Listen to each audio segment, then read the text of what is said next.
Be very careful. Anyway. Hi guys. Somebody at the door. Freaking me out. All right. What we're going to do now, we're going to shift gears just a little bit. We spent the first half of class finally talking a little bit about synthesis, how it's meant to work. I would be remiss, though, to let you out into the weekend without talking about research. I'm going to show you the two primary modes of research. This is scholarly sources and popular sources. I am more comfortable with scholarly sources, probably just because that's what I've been trained to do, but I'm also a human being who wades through popular sources all the time. I don't know what you do on the internet. I have theories, I've heard stories. Mostly what I do is read, so I'm pretty good at that too. Anyway, scholarly sources. Best bet. Let's just go to the library. They're so happy. Anyway, the easiest thing to do right from the jump is just look up the movie. Now here's the problem we're going to run into. Those are pretty common words. Die and hard. And it's a phrase that we have in our language, so you're going to find crap that's not useful, right? None of this is useful. But a couple things we got to do. Before we mess with our search string, which we will need to do, we're going to come down here. There's a couple boxes you need to always make sure you check. First one is full text. That is, the school pays for access to a lot of stuff. It doesn't pay for access to everything. No school does. And to not maybe have your heart weirdly broken with a text you can't access, just click full text to solve that. Also, I've said this several times, I'll say it one more time, scholarly. For some reason, not everything on here is. Click that too. That will significantly trim our results. We just went from 2.2 million results to 600,000. 600,000 is still a lot, but slightly smaller pile. Way smaller pile, actually. Anyway, all right, what we're going to do now, we're going to talk about search strings. There's such a thing as Boolean operators. I don't know why I tell you that. Maybe I'm showing off. All I'm talking about, and, or, and not, okay? Those are the three words you can use to make this more specific, change your search results. That's what we're about to do. The most useful, in most cases, is and. What this is going to do, it's going to take what we've searched for and say, also this. Most of the results we get after we do this should include both terms, okay? It won't always, because nothing's perfect, but the trick, of course, is sorting out what to also search for. I'll tell you this, you never know until you try. But I would, because some people get really discouraged really quickly with this because it is a boring thing to do, I would simply tell you, if you try a couple search strings and you don't find anything, try something else, man. Don't just give up. I feel like it's such a weird thing to throw the towel in on. And I see it every semester. You can do it. You can search. You know what I'm saying? Anyway, Die Hard and the easiest one I can think of is film. Primarily because we keep finding all this other stuff, not about the movie. What is this? Anyway, go try that.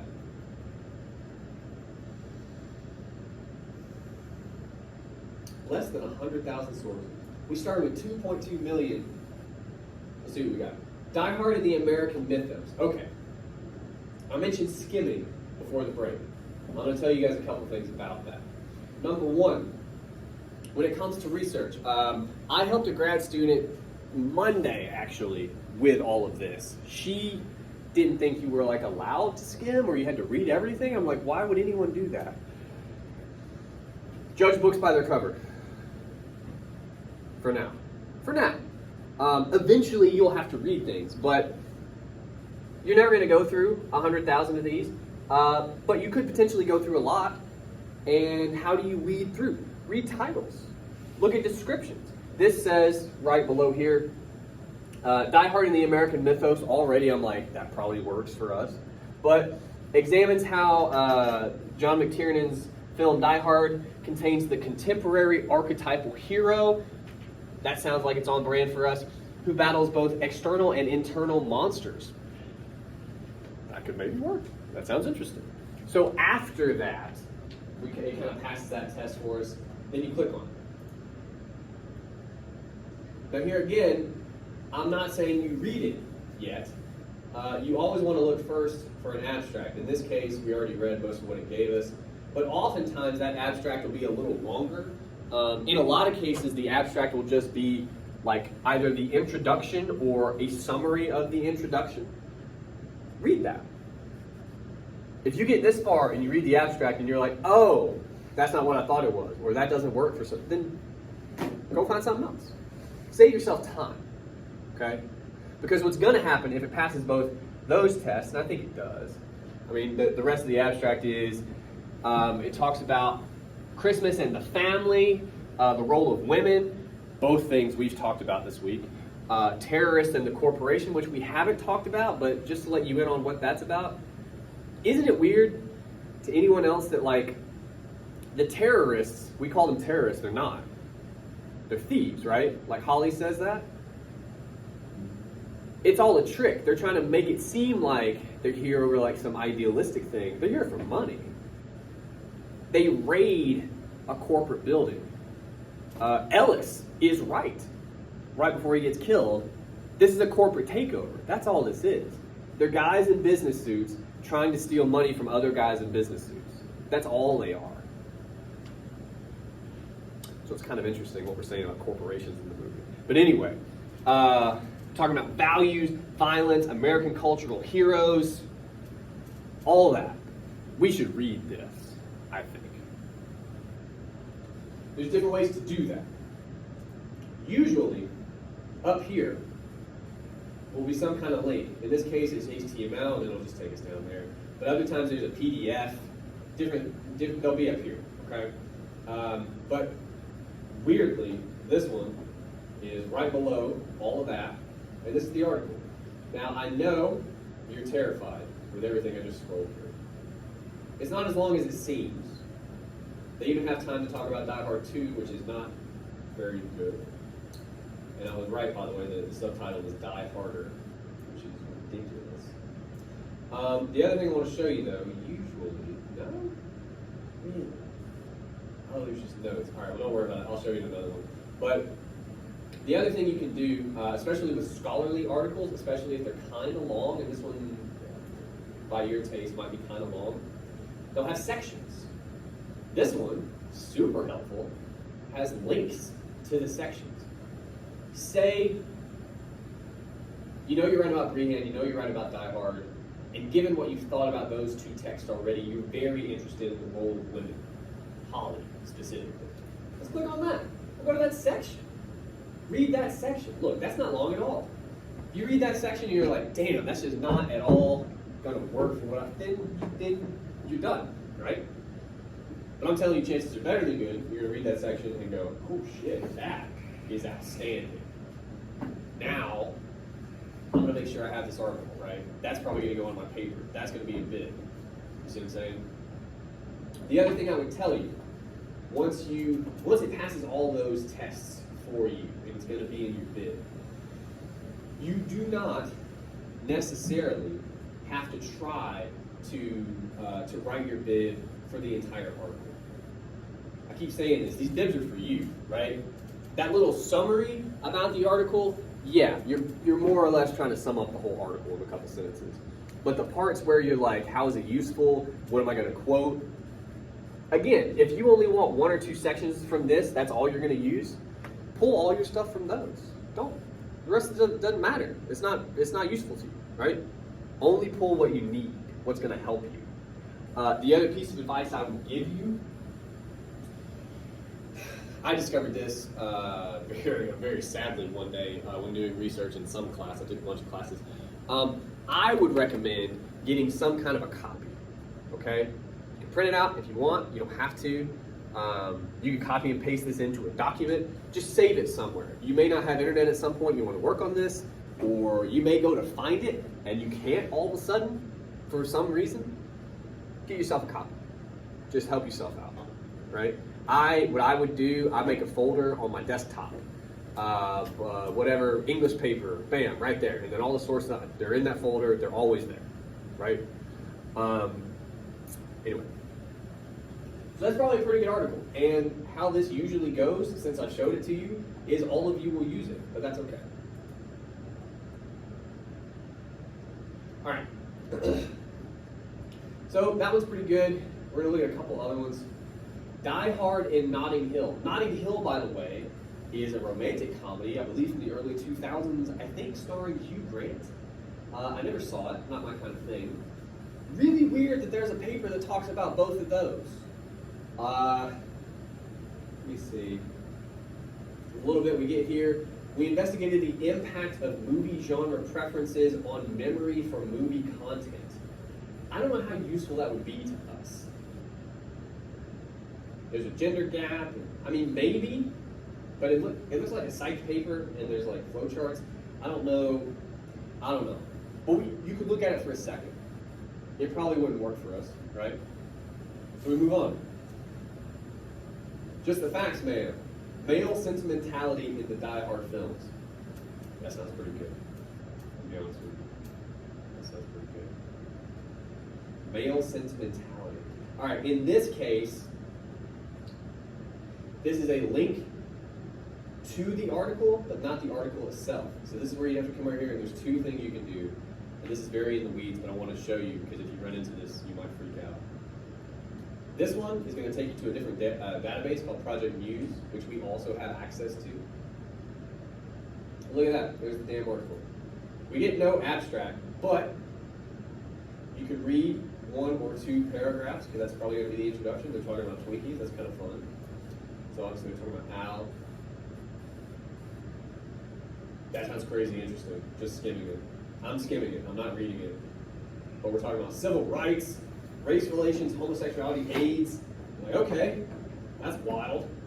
So especially if you're thinking about Al, or at any point thinking about how the movie thinks about race or like minority figures, this would probably be a good article, right? That's pretty cool. Or maybe even just the fact that McClane and Al are buddies. That could be interesting from male sentimentality. All right, we're almost done with this part. I know it's not thrilling, but we do have to do it. I want to show you one that's like not useful, maybe. Some of this is weird, like maybe it talks about Die Hard for a minute, but isn't really helpful, right? Oh, this sounds great. Restoring the black man's lethal weapon, race and sexuality in contemporary cop films. All right. So this only talks about Die Hard a little bit. It's talking about a bunch of movies, right? I'll tell you this, because somebody will ask about this. You do not only have to use sources about Die Hard. I keep saying we're trying to talk about ideas, right? If you found an article about one of the Lethal Weapon movies, great movies by the way, or I'm trying to think of another movie like Die Hard. Sudden Death, Brehan talks about. It's Die Hard at a hockey game with Jean-Claude Van Damme. It's ridiculous. But if you find an article about anything that talks about ideas represented in the film, if it makes an argument about any of those, you can use that article. It doesn't have to be about Die Hard, okay? But anyway, that's basically how this works, is I'm hardcore recommending look at titles, look at abstracts if it gives it to you. Even once you do all that, skim the article a little bit, look for section headers, pinpoint information you think is useful, read that. And if it's not, save yourself the rest of that time. Go find something else. There's plenty out there, okay? Questions about any of that? Yes? Citing this right here. What? Okay. Let's click on one. Let's click on this one. There's a couple ways to do it. One of the ways is there's a thing called EasyBid.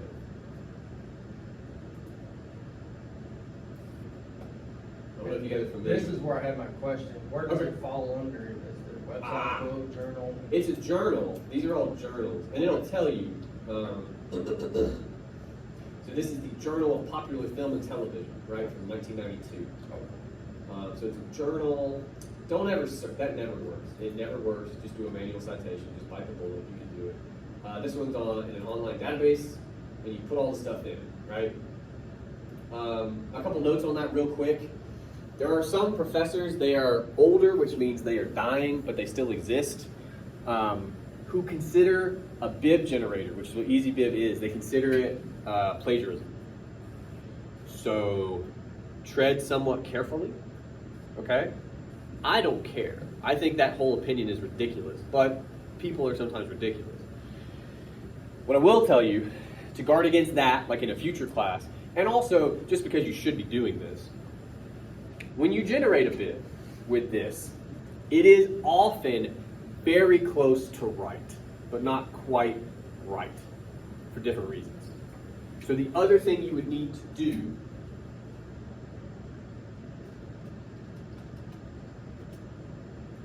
is go to a website called the OWL at Purdue, the Online Writing Lab at Purdue. This is all free.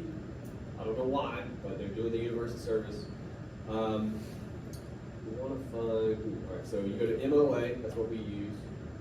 And then they have all kinds of stuff about formatting, but what we want is citation information. Yeah, and again, they have a thing you can search. That never works. I wish it did, but it's never worked right. What I would do is go through here and find what you're using. We're using an electronic source, a website, page, an ebook, which you might find an ebook, an article in a web magazine that's put online scholarly journal. That's us. And I would just compare whatever EasyBib spits out to that. Right? It takes 5 seconds. You just check it, and you're good. Right? That's about it. The other thing you could do, though, and this is not always the case, but I got to show you this too. Often, especially on Galileo, you can go over here to cite. Look at this. It's a citation for this article in all the formats. Look at that shit. That's copy and paste. That's what it is. And that's fine. You're allowed to do that. That's why that's there. So how's that not plagiarism, but they think Well, and here, the other is? I think, I'm trying to put myself in the headspace of a person that I consider insane in this regard, but I think they think if you don't do all of the work, it somehow constitutes plagiarism. Which again is why I think, like stealing a paper is plagiarism. Copy and pasting a citation that's there so you can copy and paste the citation to give credit to somebody is just convenient. But yeah, those people might consider this plagiarism. That part I'm not sure. But again, the way to guard against that, because look, if you copy and paste this, what will usually happen? We still have that, we still have this up. See, it's going to be weird because you copy and pasted it. For one, and you may not be able to see this on the projector, the background of the font is gray because you copy and pasted it off of a website. You got to change that. So you have to fix the font, you have to fix the spacing, you also have to figure out how to make the background white, like the rest of the page. Or a professor will say, well, you just copy and pasted that. And also it's incorrect. That would be the one caveat I would give you. Maybe it's hard to see up here, but you can definitely see it on the screen.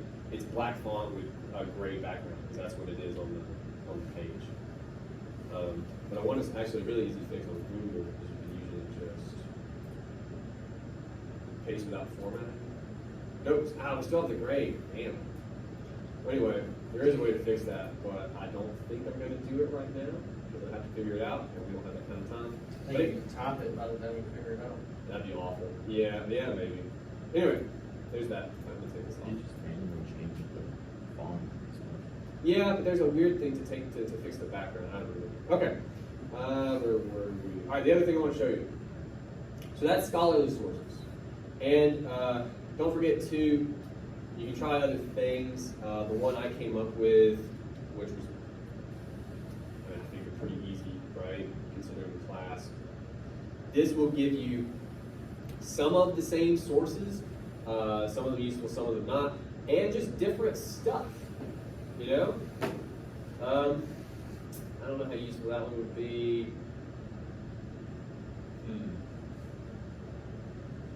That one could be good. That came up on the other one. Cowboys Die Hard, Real Men and Businessmen in the Reagan-era blockbuster. So we're talking about the Die Hard movies and business and cowboys somehow. That's kind of cool. I would look at that. All right. So popular sources. Any other questions about that before we move to popular sources? Sweet. All right. Popular sources, to begin with, I understand I could just search in the bar. I just wanted to illustrate that we're going somewhere else. It works the same way. It's built off the same general principles. So, Die Hard. Now, here's what's beautiful about popular sources. If I type in Die Hard, it's going to try to do two things. It's going to try to give me the plot of the film, and it's going to try to sell me the film. And that is basically it. And I just want to tell you that I feel like that says something about the world we live in. But we're not going to talk about that today. What that means is, again, you got to do something else, right? Die Hard and something else. Now, Google, and sometimes Galileo, but Google will try to help you with all these suggestions. But again, all the suggestions are either a really fun quotation from the hacker in the movie, and the quarterback is toast, or selling us more stuff. So, yeah. Instead of that, we can't do Die Hard and film, because again, Google will just try to sell us the movie. What we can do, let's try that. What do we got? So, the only downside of popular sources, there's usually more of them, but they're not as good most of the time. Right here, gender roles and sexual politics in Hollywood action movies, beginning of the title. That sounds pretty good. I'm gonna pull it up, but I'm pretty sure I know. Yeah. This is from an undergrad journal. And it sounds like they have some cool ideas, but in most cases, these are people just like you writing these. No offense, no shots fired. I just want you to aim a little higher. You know, so Shots fired. Maybe not this one. I'm just saying, they're trying to figure this shit out too. Let's not. The other thing I want you to guard against, Schmoop, which is the worst name I've ever heard. I will sometimes get people trying to use websites like this. This is a study aid, okay? I forget the other ones. SparkNotes, stuff like that, right? They exist for a good reason, which is if you're at a loss, like sometimes I remember I had a class one time, the teacher told us, we were reading Chaucer, Canterbury Tales, and she told us, if you have trouble following the plot, here's a link to the SparkNotes, read it before class, just to make sure, because it's like really old English, and you know, that's what those websites are for, to make sure you understand what's happening. They are not for argument. They are not for papers, okay? So please don't use them. Annoys the hell out of me when somebody does that. Please don't do that. It's a waste of your time. All that out of the way, those two caveats. We got some interesting stuff here. Die Hard, a case study of masculine romance. Okay. Deconstructing 1980s on-screen masculinity. The hazards of being male. Making fists with your toes towards a feminist analysis of Die Hard. Okay, some of this sounds kind of cool. Hypermasculinity in the working class. We would look at some of these, you know? Oh, you'll also run into reviews. I think I saw maybe this, no Oscars but plenty of action. That one sounds like it might be a movie review. We're not interested in whether people like the movie or not, right? Like even in Brehand, he clearly likes the movie and he says that a couple times. I'm glad you liked it, but that's not, please don't give me a paragraph on like, this movie is awesome. Like, we're not. I'm glad you like it, but we're not. Anyway, Google works much the same way. You have to, let's click on one. I'm scared of WordPress because that's just a blog. But let's see.